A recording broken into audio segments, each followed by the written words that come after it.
ये एक पिंड है, पिंड माने शरीर, और एक ये ब्रह्मांड है पूरा। इस पूरे ब्रह्मांड का एक मानचित्र है शरीर के अंदर। और जब हम यहाँ से चलेंगे तो हम ये शरीर से ही रिहर्सल होनी शुरू होगी। सबसे पहले ये जीव मूल कमल में जाएगा, वहाँ गणेश जी से नो ड्यू सर्टिफिकेट लेना पड़ेगा, इसने क्लियरेंस सर्टिफिकेट। तो हमारा बहुत युगों से कर्जा हुआ पड़ा है, और इनके पास हम ये मंत्र की जो कमाई, जो पुण्य दान धर्म करते हैं, ये सब इनको देते चले जाएंगे और ये हमें बरी करते चलेंगे। तो इस प्रकार हमने पुण्य भी और पाप नाश कर देगा परमात्मा का मंत्र। तो हम पाप और पुण्य दोनों ही यहाँ छोड़कर केवल सार नाम की भक्ति लेकर वहाँ पहुँचेंगे। इस सतनाम के अंदर 2 अक्षर हैं, एक ओम एक तत्, ये गुप्त है। जिनको सार नाम प्राप्त है उनको मालूम है। तो ये भी हम इनकी भक्ति भी यहीं देकर जाएंगे, सरपुरुष और अक्षर पुरुष को, क्योंकि इनके लोकों से हमने गुजरना है। और तीसरा जो सारनाम है उसकी कमाई आपके साथ हम सतलोक जाएंगे। क्योंकि पुण्यों की आवश्यकता हमने इसलिए होती है कि यहाँ की सुविधाएं प्राप्त करनी है। कोठी बंगले कार वहाँ हमारे पहले रखे सरप्लस, जहाँ से आप आए हो और जहाँ आपने अब जाना है वहाँ यहाँ के पुण्यों की जरूरत नहीं।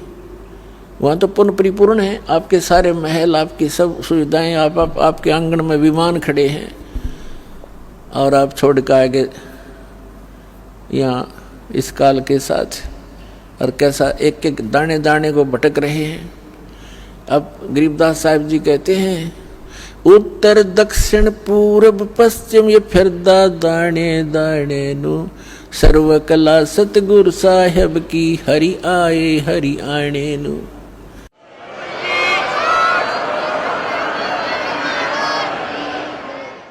तो तुम एक एक दाने के लिए तरस रहे हो, भटक रहे हो।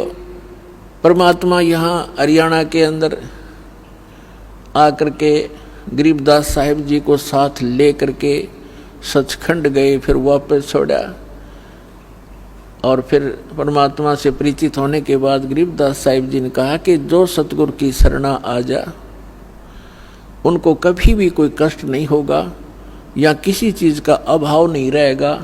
लेकिन उसके साथ साथ परमात्मा ने कुछ मर्यादा भी बताई है।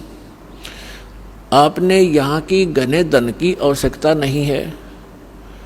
यदि आप घना धन ही परमात्मा से मांगते हो तो आपको अभी ज्ञान संपूर्ण हुआ नहीं है, और धन की मांगने की आवश्यकता नहीं है। परमात्मा से कोई चीज़ छुपी नहीं है। उसको सब मालूम होता है कि मेरे बच्चे को, मेरी प्यारी आत्मा को कौन सी वस्तु की आवश्यकता पड़ेगी, वो पहले व्यवस्था कर देता है। तो यहाँ कहते हैं, पहले गए न बावड़े रहते भी सब जहाँ, और बिन साहेब की बंदगी कहीं ठो ठिकाना ना। तो जब हम अपने कर्मानुसार स्वर्ग में चले जाते हैं, सद्भक्ति ना करके राजा मरो चाहे रंक मरो, मृत्यु के उपरांत उनके पुण्य और पाप दोनों साथ जाते हैं। पुण्य के आधार से स्वर्ग में, स्वर्ग का जो पुण्य समाप्त हुआ फिर नरक में, नरक का स्वर्ग से कहो चलो, जैसे यहाँ से चलो स्वर्ग से फिर कहा चलो, फिर नरक में लाखों वर्ष पड़े रहे, बुरा हाल रहा, फिर कहा चलो, फिर गधा बनो, गधे की मृत्यु होती फिर चलो, कुत्ते की योनि में कुत्ता मर गया फिर चलो, सुअर की योनि में। तो यहाँ बताते हैं, आगे गए ना बावड़े रहते भी सब जहाँ, और बिन उस सच्चे भगवान की, साहिब की, सत्य पुरुष की भक्ति बिन कहीं ठो ठिकाना ना। और फिर भी हमारी आंखें बंद, फिर भी हमें डर नहीं बन रहा। तो ये बालक बुद्धि है हमारी। इस परमात्मा के इस ज्ञान से, हम इस भक्ति मार्ग के और इस अध्यात्म ज्ञान से परिचित होने के बाद फिर हमारी बुद्धि काम करने लगेगी और फिर आपके न्यारी तरफ बढ़ेगी। इसलिए आप जी को, सभी बहन भाइयों को, बच्चों को, बुजुर्गों को दास बार बार प्रार्थना करता है, परमात्मा के उस ज्ञान के आधार से संदेश देता है